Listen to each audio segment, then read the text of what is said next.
People were screaming and asking for help. Then we heard gunshots. Parents who were crying because their children were being abducted. We thought they were looking for women. When they got to us, they burned our house and they abducted me. But they threatened me. They said that if I didn't lie down, they would kill me. The minute you step out of line, you're a dead woman. I don't know if the drugs they were taking gave them the energy, but they will rape women all night, non-stop. The first thing, they were abducted. The second thing, they were terrorized. Third thing, they were raped. And this was a systematic technique. Physical suffering, we've had it. Mental, we've had it. There's nothing more you can do with us. Targeting of women is not based on ethnicity, it's not based on religion, but it's actually based on the fact that they are women.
I say we papa then they want me, we mama then they cry, we pikin then they ask. Who say we dey go? Now the problem is say we dey go. All this fire, waiting giving us, now because some man no get content. They remember Salon, They born me in Moyamba district. I was born in Moyamba district in a small town called Sembe Honestaka. I'm old, 29 and I'm 29 years old. I first heard about this war in 1991. We saw people coming with their belongings to my town. They said they were fleeing the war. When they were asked to describe the perpetrators, they said they were rebels. They say people in the attack the town with guns. They said that people were attacking with guns and then setting the whole village on fire. And they were stripping the women naked. I never imagined that the war would come to my town. That time they would go up and social business there. They made that the school. We went about our daily lives. We didn't know that this was only the beginning of a big war. We believe that Sierra Leone has seen some of the continent's, and in fact the world's, worst human rights abuses being committed, and in terms of the incidence and prevalence, it's one of the most devastating human rights pictures in the world today.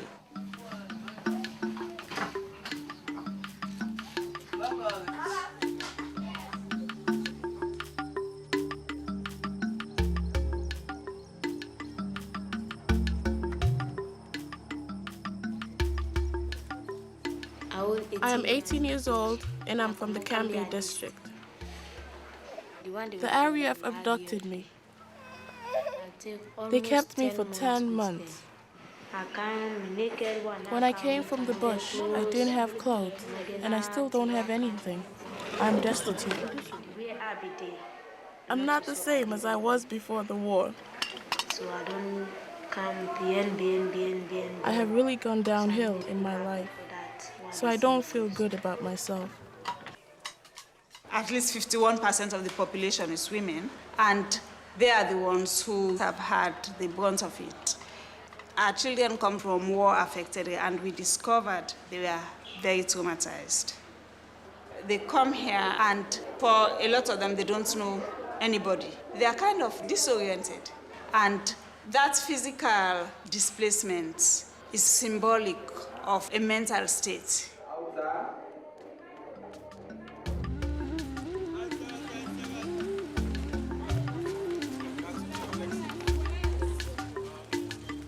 Fishes swim in the water clear. I was living with my parents. I was 7 years old, and I was going to school. I'm 13 years old now. The rebels were the ones who captured me. They beat me up,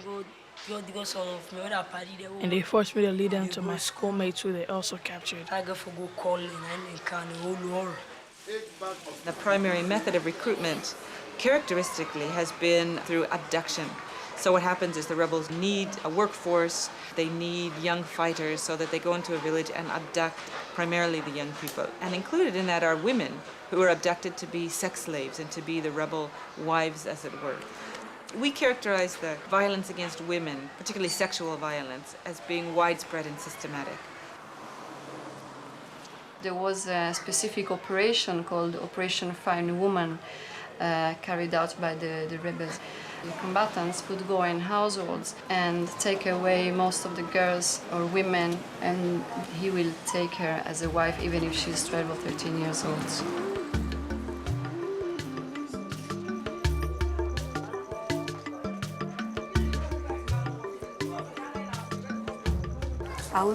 I am 15 years old. I was very young when they abducted me. I was a little girl then. I was still a virgin. I don't feel good about myself. I feel badly about everything that has happened to me and to this country.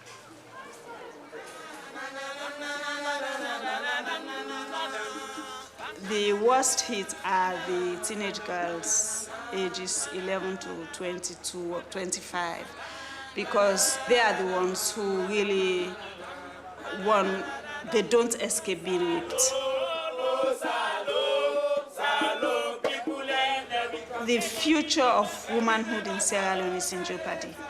If 90% of our young girls, are destroyed psychologically like that, can you imagine? And every woman that stayed is somehow affected.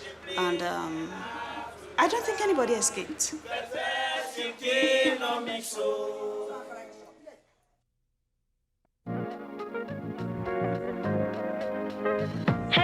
My name is Animet Siga, aka Animezo. Whenever I touch them freedom, I listen to no other radio station but 98.1. What am I talking about? The biggest on the best, radio democracy. Don't move your dial. The hottest station in the capital. Steam. Oh yes, well, good morning and welcome to a morning's transmission today 8th May, year 2001. Members say we no go just wake in the morning, you can take power in your hand because democracy na the thing we want in this country.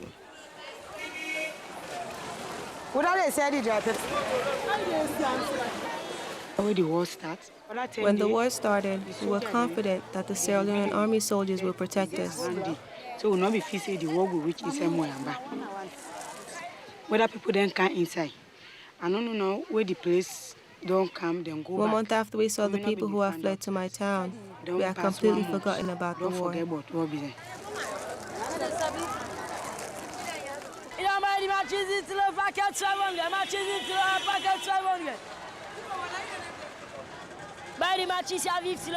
day, on the day it was time to harvest the rice, we took our pans and we went to the farm. We carried our pots, fish, and sauce to cook for lunch. We don't know more one night. Now we hear haladi. One night we heard a lot of screaming. People were screaming and asking for help. Then we heard gunshots. They were shooting all over, and then we heard gunshots near us in the bush. They were coming right towards us. There was total chaos in town. I got out of bed and ran outside. I took my child on my back. When I left everything, I followed all the other people who were trying to escape. You could hear people screaming, "Oh God, I have been shot. I can't find my children."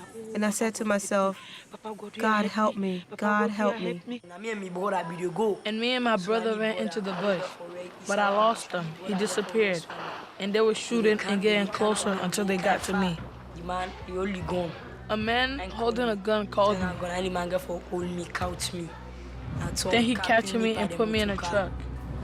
They said if I didn't come with them, they'll kill me. We were in the bush for a very long time, and all that time my child was starving and crying. When he was crying, the others told me to move away from them because he was making noise. Then I pleaded with them and explained to them that he was hungry, and they finally gave me some food.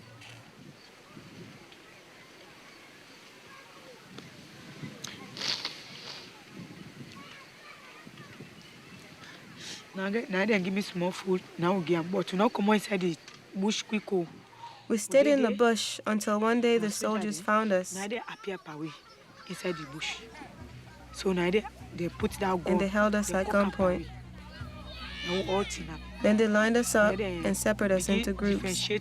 Then they put the mommy there, then they put them separately.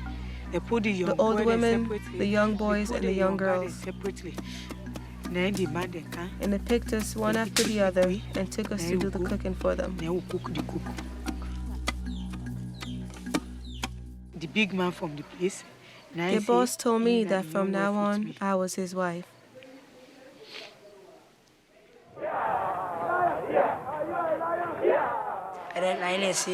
After I was with them for a while, they told me to start carrying a gun.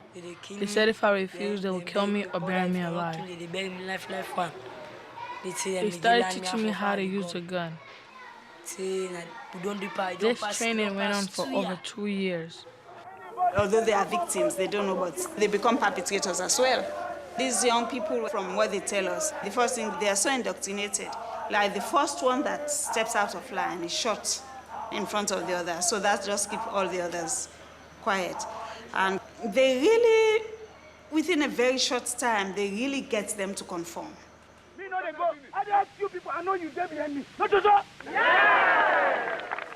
There's also an element of trying to undermine the values of the society, and break taboos is a way of undermining the integrity of the society. You get cases of fathers and mothers being forced to watch the rape of their daughters, of young rebels as young as 11, raping women who could be their mothers and grandmothers. Things that are so brutal, it's sometimes difficult to hear and difficult to believe.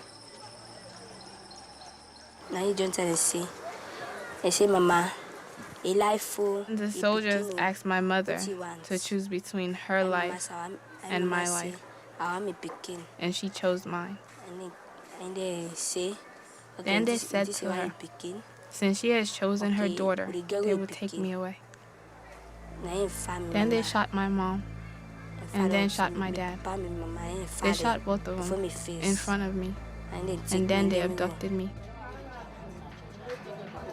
Women have been specifically targeted for a number of reasons. Because they might be socially weaker, because the systematic rape is terroristic technique, very, very, very widespread in these as in other wars. And also because women serve many purposes: cooking, laundering, being wives, being lovers, being childbearers.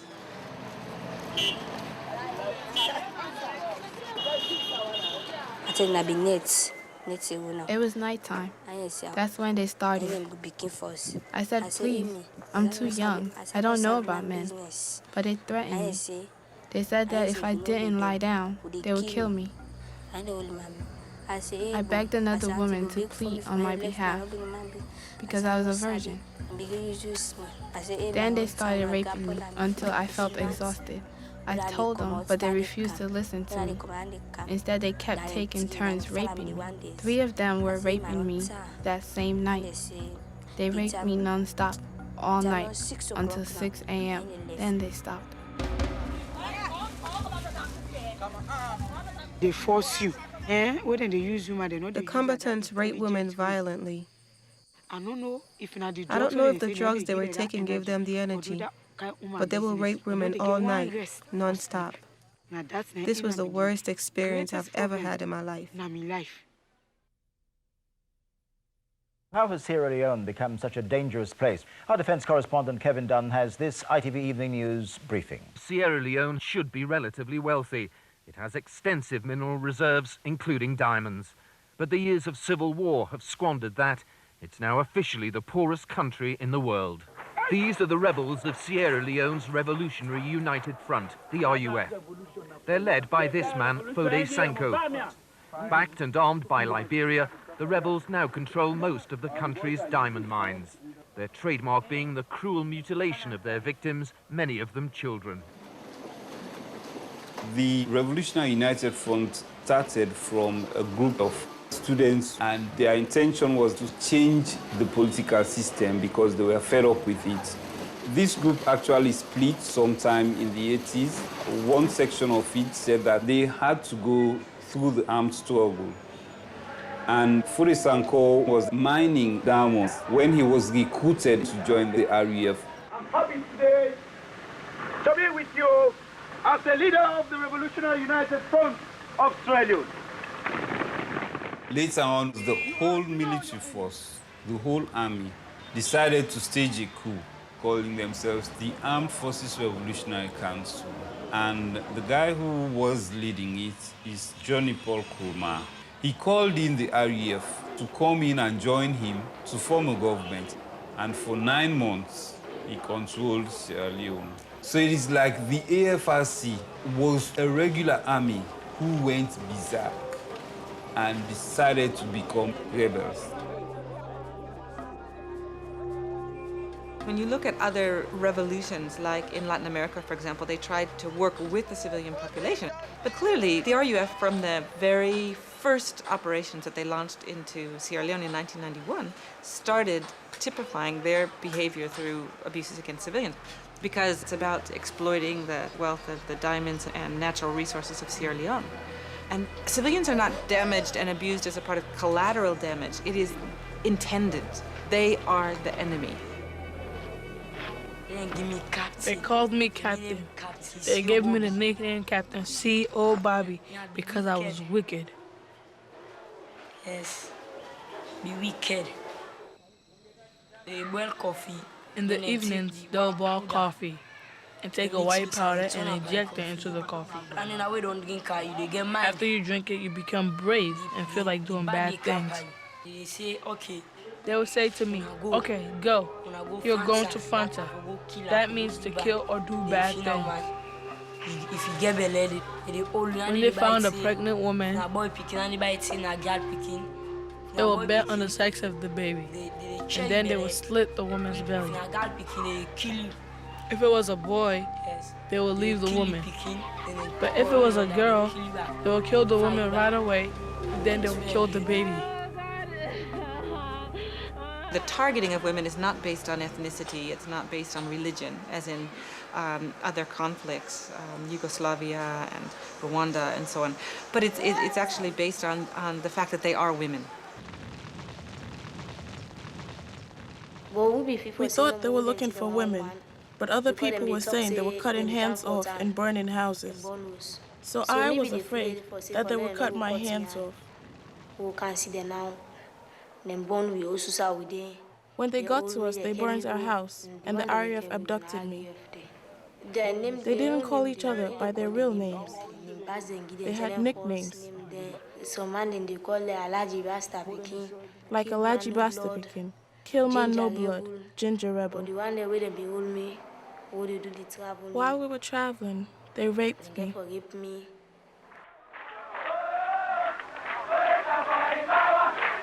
It wasn't just the RUF. We were also with some AFRC soldiers who had abducted children. We met and cried together. We all wanted to return home.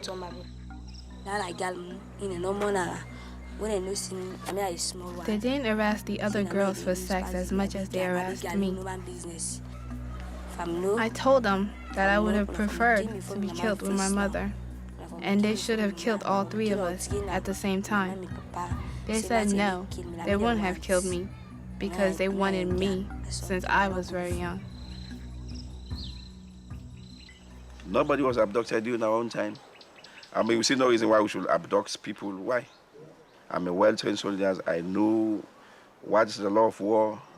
I know what the Geneva Convention says about armed conflict. So I cannot see myself giving orders against civilians. That's not possible.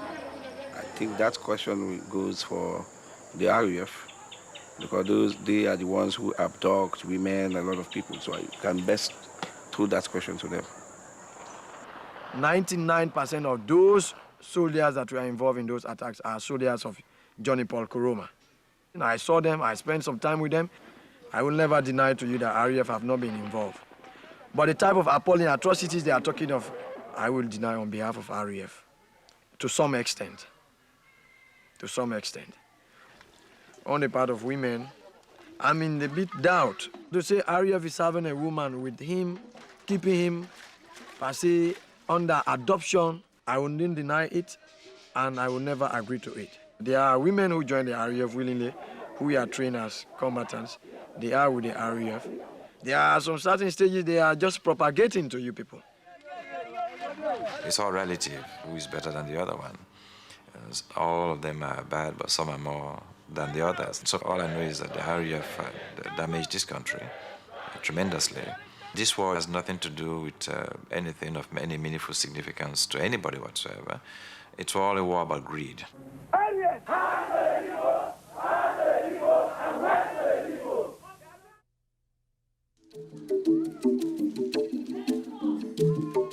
The first thing, they were abducted. The second thing, they were terrorized.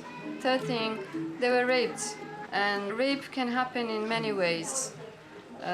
Some girls have been raped by a single man, normally a commander. Some girls have been gang raped. Some girls have been raped once. Most of them have been raped for many times. Some of them have been forced to become wives to fighters or to commandos. And although some of them have got used to that kind of life, that is still rape. They were forced to it, and they were forced to that kind of life.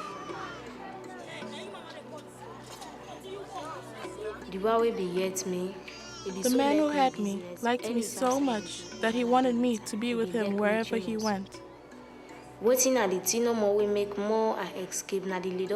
reason why I escaped was because I was subjected to having sex with him all the time.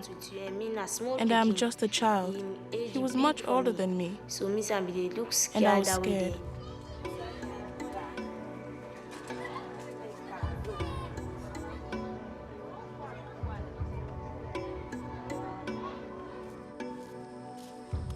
The rapes have occurred. It has not been done by me, per se. It has been by fighting combatants in the country. We are not 100% perfect.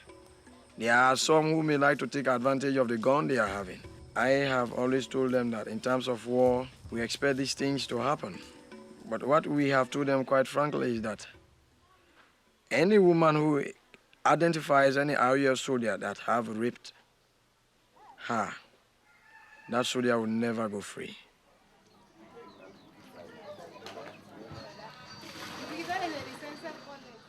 If you acted like you were happy to be with them, they will let you move freely. And that's how I gained their confidence. Whenever I went to collect firewood, I would go further than I had the previous day, until I was really sure that they were not following me. The day I decided to escape, I put my child on my back. And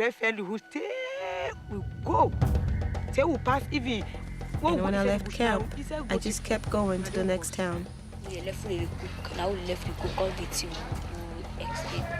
left us to do the cooking while they went fighting, and that's when we escaped. I met a soldier.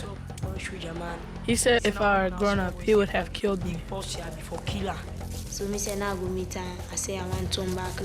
I told him that I wanted to return home, and I asked him to help me, and he said he would take me to Freetown. In fact, I don't even understand. When we got to Freetown, I didn't even recognize it.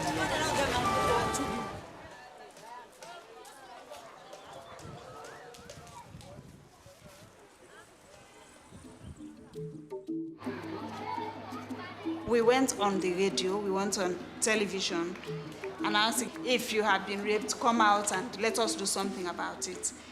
And for 2 weeks, nothing happened. The third week, we had the breakthrough when 2 girls came in. And the next day, I think we had about 6. And on the third day, you couldn't skip the gates here. You wouldn't believe that we had served over 2,000 children, just here in Freetown. But what about the areas where they've been for 10 years?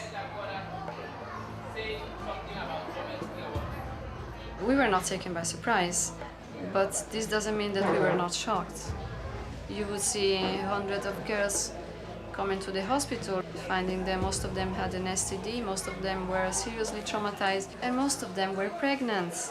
90% of those above 12 years of age had been raped. Some women had their buttocks cut or their breasts cut, or cases of objects inserted in the genital organs, and so on and so forth. The child soldiers, as well as the girls that come in, are being screened because these people are a source of HIV infection. Then what's going to happen to that woman who comes out of there? And that girl is going to reproduce. There are so many children. They are products of war sex. You see, what I'm saying is the easy disappearance of this group in the populace. Nobody's going with this written at the back that I was raped. This is one medical problem that we're going to have when all is over in this place, besides the psychological effect on the women.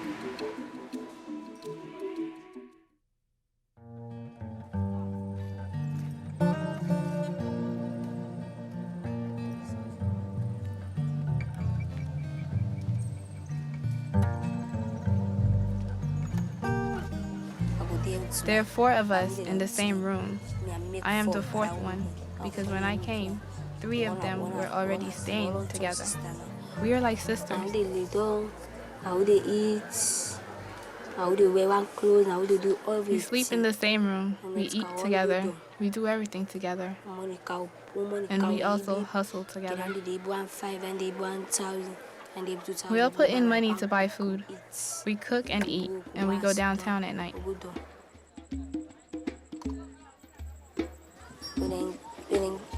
I do sex for money. When men approach me, they ask how much, and I tell them. And if they say okay, we go inside. That is what I do until I get 5, 6, 10 men a night. I was 8 when I was abducted. 11 when I escaped.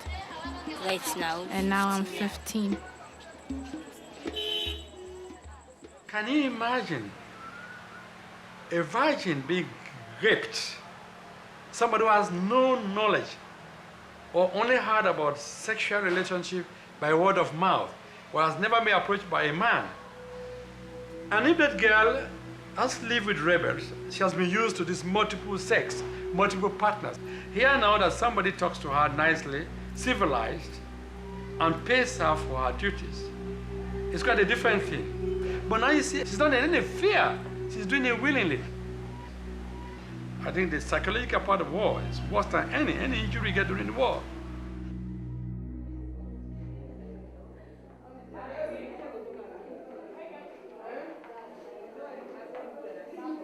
I remember I was traumatized by my experience in Bush.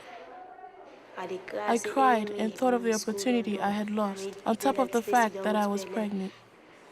The regular schools don't accept pregnant girls. That is why I decided to join FAWE. Some people label girls as rebel wives, or they say you have an RUF child. Some of the hospitals they are working good. Some of the nurses there, they can get. Even at some hospitals we go to, nurses make remarks like, honestly, if it was up to me, if a rebel wife comes to this hospital, I would not even touch her. That word, rebel, is a very bad word. Sometimes Sometimes I sit in class and cry. My friends ask me why I'm crying. they tell them, say nothing. I say They say, nothing. "Wait happy, they cry." I say nothing. Then they will try to make me feel better and tell me to put everything in prayer. Now I say, well, I say, I get me reason. But I say that I have my reasons for crying. It's not easy to have a child at my age.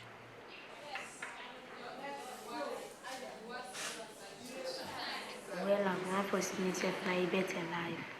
I want to have a better life because if I complete the course I'm doing now, I'll be able to get a job and support my child and mother and father. People do not provoke me because people they want to see how they live, how they do. So that I won't be anyone's laughing stock. Because people are watching to see how my life is unfolding.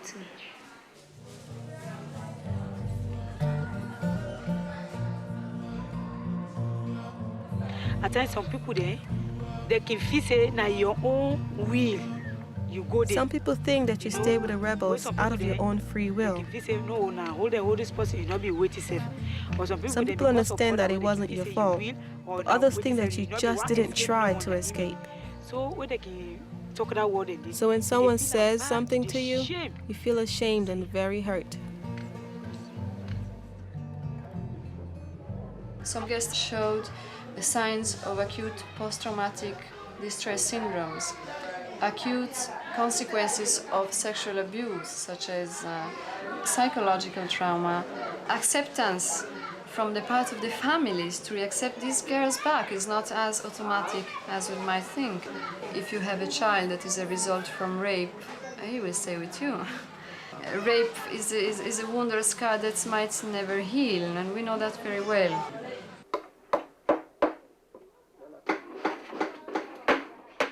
So even like girls that we've worked with now for about 3 years, we are now really getting to the bottom level of the problem. The majority of us are trying to survive, get the physical needs, you know.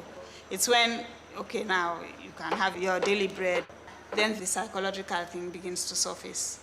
In the long term, I think we should really be focusing on this psychological internal healing.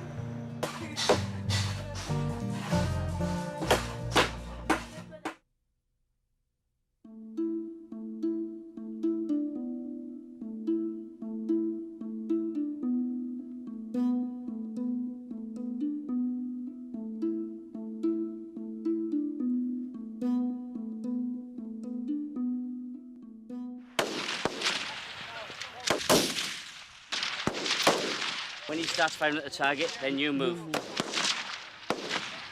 We are very, very appreciative of what the British have done for us. They are the ones that are retraining our army. We are much more prepared now than we have ever been before. It's a war they will not win. Likewise, the United Nations has been very helpful to us, trying to bring about peace in this country. And that is why we keep on saying to the RUF, come and join us to rebuild this country. Put down your guns, put down your arms, come and join us. It will be in our own best interest to do that. We have a Truth and Reconciliation Commission that's going to be established very shortly. That will deal with people who were perhaps forced into committing some of these crimes, but who are now willing to come out and say, I'm sorry for what I did. I want you to forgive me. Similar to what took place in South Africa. And of course, we have the special court that's also going to be set up to deal with people who committed the most heinous of heinous crimes. This is the only way we can move forward. Sexual crimes against women are clearly as serious as in the former Yugoslavia or Rwanda, where there have been international criminal tribunals and where sexual violence have been key issues. And we're clearly seeing the war spilling over into Guinea and then reigniting in Liberia. And some of the same types of abuses that have typified the Sierra Leonean conflict are now being perpetrated in those countries as well. Unless the message is received loud and clear that these abuses will be punished, that they are unacceptable, then we are afraid that they will just continue for decades. You must wait for peace. You must wait for peace. I was the only person that have apologized openly on behalf of my men, and nobody else had done that. All what we should be talking about is reconciling the people. Not talking about special courts, this, that, reconciling the people. It's only now they are holding people for crimes against humanity during the Second World War. So why will you want to come and set up a court for a war that is still going on? It's like prolonging the war. We are not against it, but not at this point in time. We do not welcome idea of special court. We have made our position clear to United Nations, but we cannot be in any shape to block it. All parties have committed atrocities in one way or the other. Let the court be open, an open court. Let the victims give their own evidences, identify their perpetrators. I know all parties to this conflict have been adopting children. We have ours and we'll be releasing them. We've opted to do that because they are the future leaders of this country.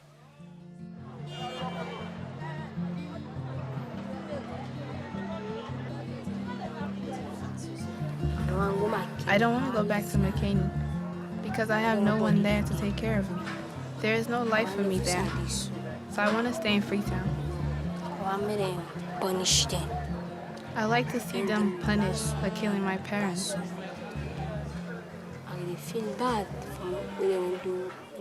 I don't feel good about everything that has happened to my parents. Some days I cry and I pray to God to send both of them to heaven.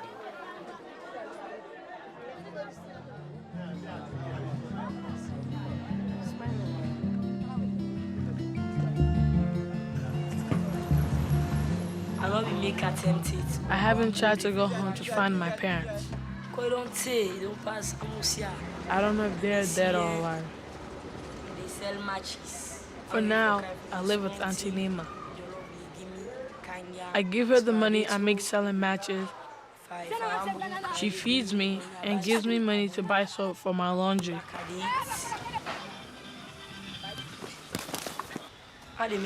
When I think of what we were doing in the bush, I don't feel good, and I never want to do those things again, because what we were doing was bad.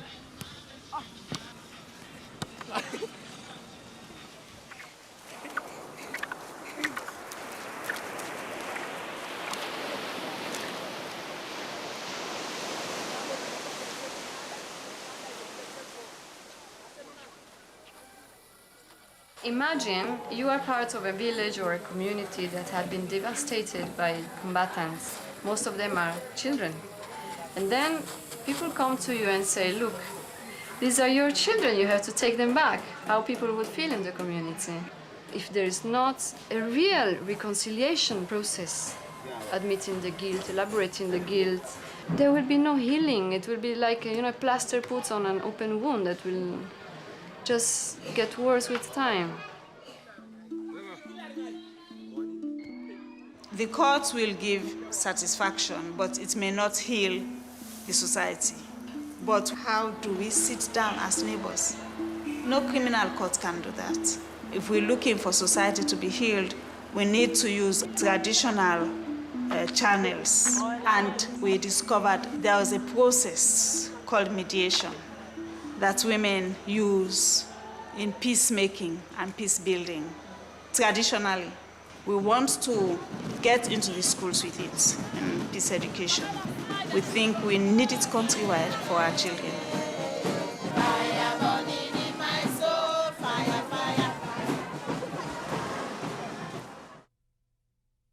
Oh Lord thy gods, they are the hands of men. You are the only one. There is none like you. After 2, 3 counts, you begin. 1, 2, 3. Oh Lord thy gods, they are the hands of men. You are the only one. April. I gave birth to Hindolo in April 1997. I don't pass through that one day. I don't can hold me heart. I was able to gather courage and do skills training at Fairway, and now I'm a teacher here. I don't become a teacher again at the same institute. Women have suffered greatly. Physically, they have suffered physically, they've had to protect the children, they suffer from violence, and sexually they have suffered. Like the one day, what they don't do with it. What no more money? When it comes to the perpetrators who have put us through all of this, what hurts the most is the fact that they don't show any remorse for what they've done, and they want to be told that they have the right to do what they did. And they've been given a lot of opportunities. Like our neighbors, they were given pigs to rear, and some of them have been sent for training, even though they are the perpetrators. The winner waited so far, they don't get a chance. You see? Only a few. The one they Only a few of us victims have been given assistance.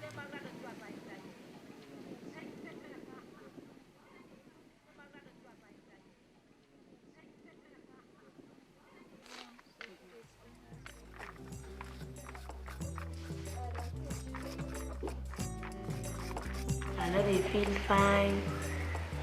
Even now, I don't feel good because of what I've gone through, and I never expected my life to turn out the way it has. I not be believe for saying it will meet me. We no want to let them punish them, let them left there. Because we not a Christian. I don't want them punished because I'm a Christian, and I don't believe in tit for tat. Let them never in guilty conscience. Let us leave them to their guilty conscience.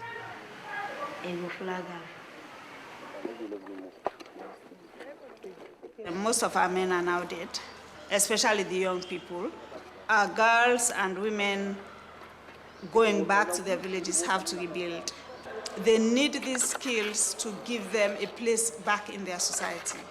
And that does something for her, because having been raped, that lack of confidence that she feels. Now her dignity is being restored. And then she can be part and parcel of the building, the national building, both literally building and symbolically rebuilding the nation.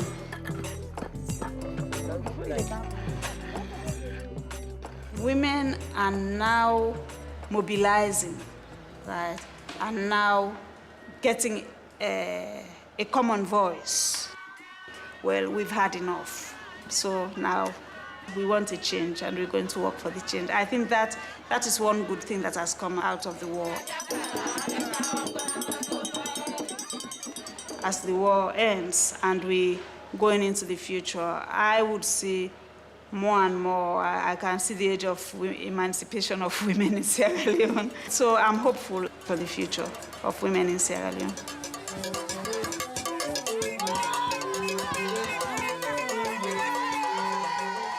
All this while I don't go, I say I must achieve something. And I don't achieve. With all that I've gone through in this war, I want to achieve more than I have already. Because we cannot change what has happened. If you dare now. Because if we let the war keep us from moving on with our lives, we'll even do more harm to ourselves than the war has already done to us. I want to find other ways of making money. I would like to do the petty trading I was doing back home and go back to school and quit the life I'm living now. I pray for forgiveness for all the bad things we were doing in the bush. All I pray for is forgiveness.